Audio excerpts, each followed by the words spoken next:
নমস্কার, Assam prime network থেকে আমি ইন্দ্রাণী আপনাদের স্বাগত জানাচ্ছি।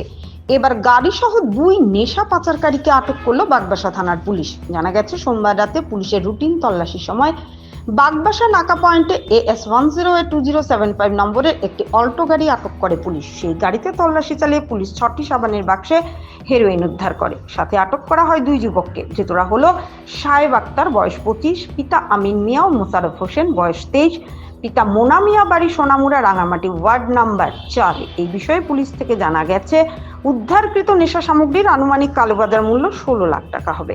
ধৃতদের বিরুদ্ধে NDPS আইনে একটি মামলা গ্রহণ করা হয়েছে। আজ মঙ্গলবার ধৃতদের জেলা আদালতে প্রেরণ করেছে পুলিশ। ভানুচন্দ্রের report, Assam prime network.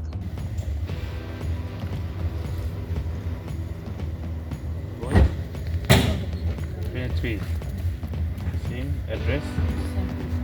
Same. Babar naam? Mona.